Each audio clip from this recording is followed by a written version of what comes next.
बॉम्बे के एक बहुत बड़े बैंक का मैनेजर रोजाना अपने जूते पॉलिश गली के कोने पे बैठे हुए जूते पॉलिश करने वाले से करवाता था और साथ में कुर्सी पे बैठकर अखबार पढ़ता था।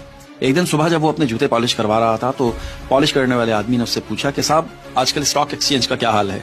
मैनेजर ने उसकी तरफ तंजिया हंसते हुए देखा और कहा कि यार तुम्हारा स्टॉक एक्सचेंज से क्या लेना देना, अपने जूते पॉलिश करो। तो उस पॉलिश वाले ने मैनेजर से कहा कि साहब आप जिस बैंक में मैनेजर है ना, उस बैंक में मेरे 20 करोड़ रुपए पड़े हुए हैं। मैं सोच रहा हूँ कि रकम का कुछ हिस्सा मैं स्टॉक एक्सचेंज में लगा दूं। खैर मैनेजर जूते पॉलिश करवा के अपने बैंक चला जाता है। दिन के वक्त अचानक उसे याद आता है तो वो अपने अकाउंटेंट से पूछता है कि क्या वो जूते पॉलिश करने वाले का हमारे बैंक में कोई अकाउंट वगैरह है।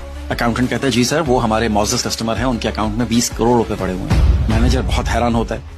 अगले दिन सुबह जब मैनेजर दोबारा उससे जूते पॉलिश करवाने जाता है तो उससे पूछता है कि आपका नाम क्या है। जूते पॉलिश करने वाला कहता है परवेज पॉलिश वाला। मैनेजर उससे कहता है कि मिस्टर पॉलिश वाले, मैं आपको अपने बोर्ड की मीटिंग में अगले हफ्ते मेहमान खसूसी बुलाना चाहता हूँ।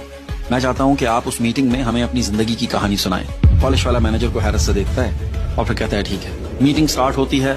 मैनेजर बोर्ड मेंबर से पॉलिश वाले का तारुफ करवाता है और फिर उसको मधु करता है कि आप अपनी कहानी शुरू करें। तो पॉलिश वाला अपनी जिंदगी की कहानी बयान करते हुए कहता है कि 30 साल पहले अपनी जवानी में मैंने और मेरे भाई ने केरला से बम्बई हिजरत की। हम बहुत गरीब थे, भूख और थकन से चूर हम काम की तलाश में थे, लेकिन काम नहीं मिला। अचानक से मुझे और मेरे भाई को फुटपाथ पे से एक सिक्का मिला। हमने उस सिक्के से कुछ सेब खरीदे।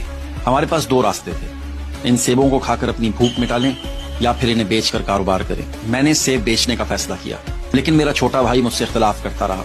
हमारे दरमियान कुछ बहस हुई और उसके बाद वो मुझे छोड़कर चला गया। मैंने वो सेब बेचे और उन पैसों से मजीद सेब खरीदे।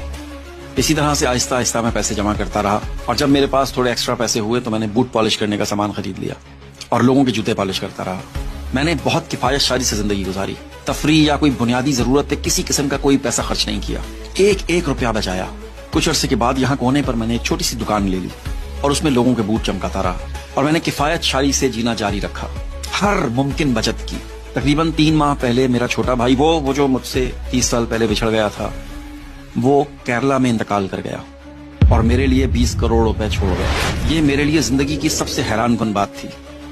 लेकिन इससे भी बड़ी हैरानगी मुझे इस बात पर हुई जब आपने ये समझा कि मैंने 20 करोड़ रुपए जूते पॉलिश करके कमाए। इस कहानी को आपने भी बड़े गौर से सुना और कहते हैं कि गौर से सुनना, देखना, पढ़ना। Like, comment, share and follow for more.